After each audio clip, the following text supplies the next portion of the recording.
জমিনের ভিতরে নব্য আবু জেহেলের পরিচয় দিয়েছ। আমরা চাচ্ছি সকল মুসলমান একত্রিত হোক, আর তোমরা এখানে যারা ফাটল ধরাও এখনো সাবধান হয়ে যাও। এছাড়া সামনের দিকে যদি লাগাম ছাড়া কথা বলো তাহলে বাংলার জনগণ উচিত শিক্ষা দিতে কখনো বসে থাকবে। আল্লাহ আমাদের হেদায়েত দান করুক, বলেন আমিন। আরো জোরে বলেন আমিন।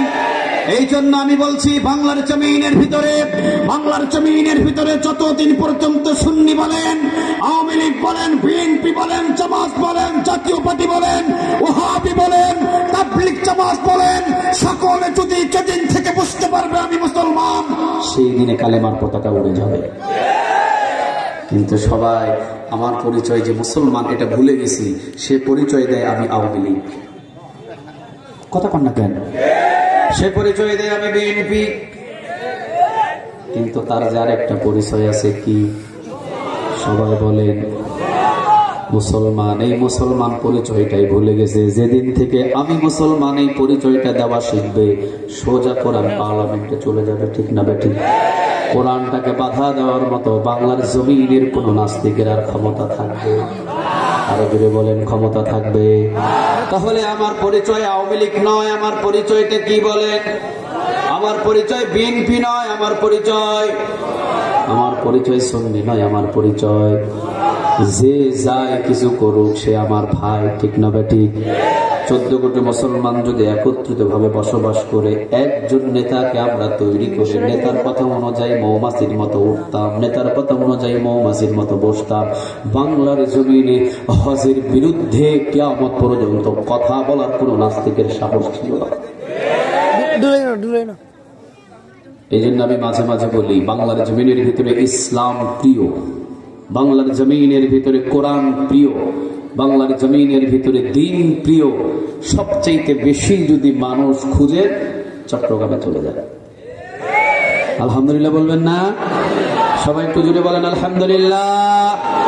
চট্টগ্রামের ভিতরে কোরআনের মাহফিল, চট্টগ্রামের ভিতরে কোরআনের আঞ্জাম, চট্টগ্রামের ভিতরে নবীর আশেক, চট্টগ্রামের ভিতরে কোরআনের রাজনীতি, চট্টগ্রামের ভিতরে কোরআনের জন্য রক্ত দেওয়া, পুরা বাংলার জমিনের থেকে একটু বেশি তারা থাকে। কোরআনের আঞ্জাম দেয় যেমন বেশি, কোরআনকে ভালোবাসে তারা বেশি। ঠিক না ঠিক? এই জন্য আমি বলি নাস্তিক গুলো জন্ম নেয় ঢাকা শহরের ভিতরে, নাস্তিকগুলো জন্ম নেয় ঢাকা শহরের ভিতরে। পুলিশ পাহারা দিয়ে, র‍্যাব পাহারা দিয়ে, সেনাবাহিনী পাহারা দিয়ে টিভি টকশোর ভিতরে ইসলামের বিরুদ্ধে, কোরআনের বিরুদ্ধে, আল্লাহর বিরুদ্ধে, আল্লাহ রাসূলের বিরুদ্ধে, হজের বিরুদ্ধে, আযানের বিরুদ্ধে টিভি চ্যানেলের ভিতরে কথা বলে। আমি তার দিকে আঙ্গুল তুলে কথা বলি এটাই, আরে বেটা টিভি চ্যানেলের টকশো তো নাই, বুকের যদি সাহস থাকে ওই চট্টগ্রামের ভূমিতে কথা বল, পিতার চাপড়া দিয়ে তাকে কেউ যাইতে পারবি না।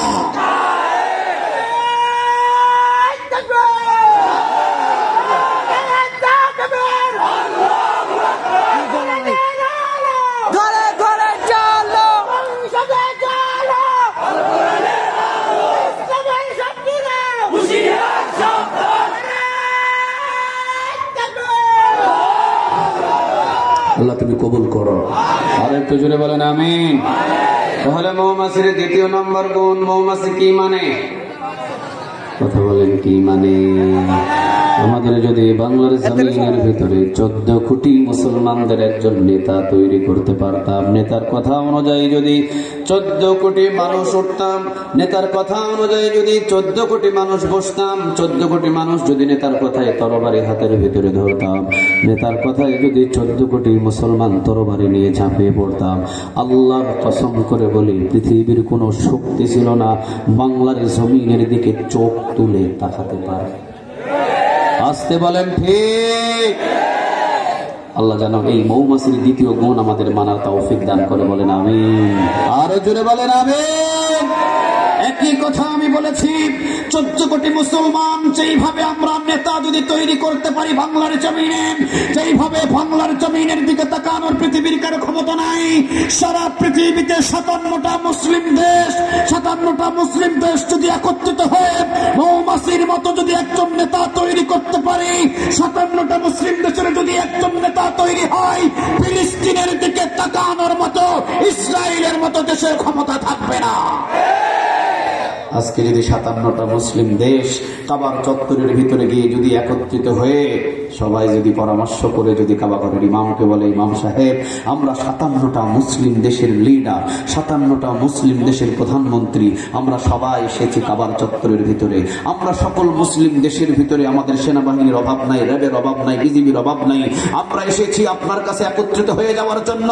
ফিলিস্তিন যেহেতু কারো একা নয়, ফিলিস্তিন যেহেতু কারো একা নয়, ফিলিস্তিনের মসজিদে আকসা এটা যেহেতু বিশ্বের সকল মুসলমানদের হক, অতএব আমরা 57টা মুসলিম দেশ একত্রিত হতে এসেছি আপনার সামনে। আপনি কাবা ঘরের ইমাম, আপনাকে আমরা নেতা মেনে নিয়েছি। আপনি যদি বলেন 57টা মুসলিম দেশ থেকে আমরা যুদ্ধের গাড়ি নিয়ে, যুদ্ধরাষ্ট্র নিয়ে রওনা দিব যুদ্ধ করার জন্য, আপনার হুকুমের শিকার হয়ে আছি। কাবা ঘরের ইমাম যদি বাইতুল মুকাদ্দাসের পক্ষে যদি একটা খুতবা দিয়ে বলতেন, ইসরাইল সাবধান হয়ে যাও, 57টা মুসলিম দেশ আছে আমার সাথে, আমি যদি সারা দিই ইসরাইল নামটা মানচিত্র থেকে মুছে যাবে।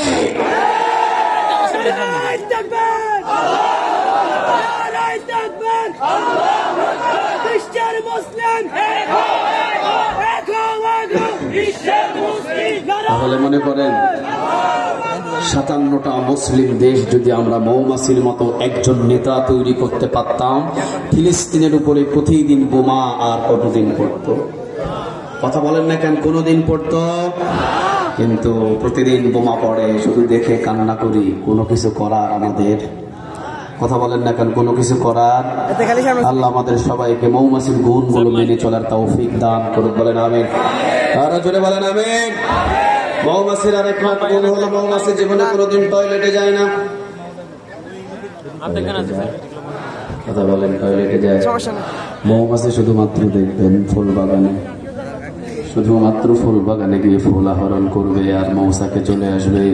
মৌমাছির গুণ যদি আমাদের মুমিন বান্দাদের ভিতরে আছে, মৌমাছির গুণটা যদি আমাদের ভিতরেও আসে, জীবনে কোনোদিন মমতাজের গানের কনসার্টে নাই, জীবনে কোনোদিন যদি আমরা কখনো কোনো গাজার আসরে, আবার আসরে, অথবা কোনো ক্লাবের ভিতরে, অথবা কোনো নর্তকী নাসানার ভিতরে যদি না গিয়ে শুধুমাত্র মৌমাছি যেখান থেকে ফুল বাগান থেকে মধু আহরণ করে সেই জায়গাগুলোতে আমরাও যদি যাওয়া শুরু করতাম, শুধু মসজিদে, শুধু মাদ্রাসায়, শুধু কোরআনের মাহফিলে, শুধু কাবায়, শুধু মদিনায়, শুধু মসজিদে মসজিদে যদি মৌমাছির মতো আচরণটা আমাদের ভিতরেও তৈরি হয়ে যেত, জান্নাতের পথ আমাদের জন্য সহজ হয়ে যেত, ঠিক না?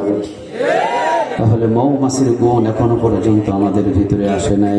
আমরা মসজিদেও যাই, আমরা মাহফিলেও যাই, আবার ওইদিকে মমতাজের গানের কনসার্ট হইলে ওই দিকেও আমরা যাই। আসতে বলেন ঠিক না বেটি? আল্লাহ যেন এই মৌমাছির গুণগুলো মেনে মেনে আমাদের প্রত্যেককে চলার তৌফিক দান করে।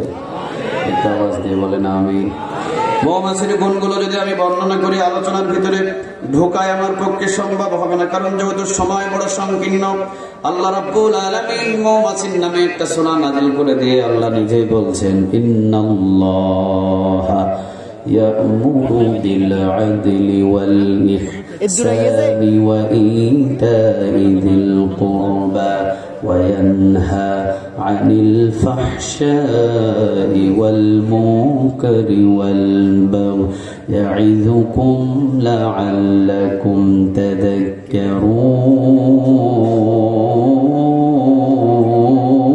تذكرون।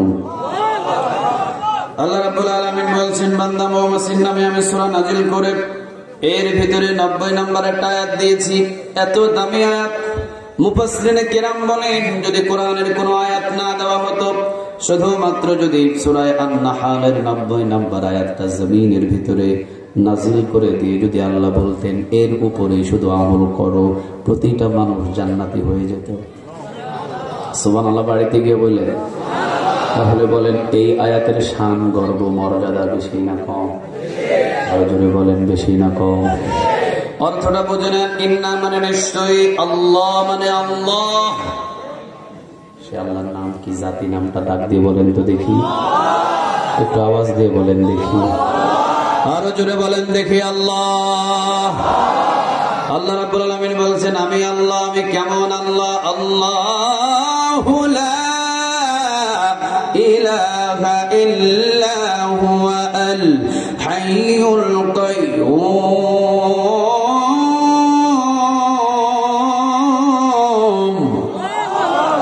আল্লাহু লা ইলাহা ইল্লা হুয়াল হাইয়ুল কাইয়্যুম লা তাখুযুহু সিনাতুন ওয়ালা নাওম লাহু মা ফিস সামাওয়াতি ওয়া মা ফিল আরদ। বলেন কথাটা কার?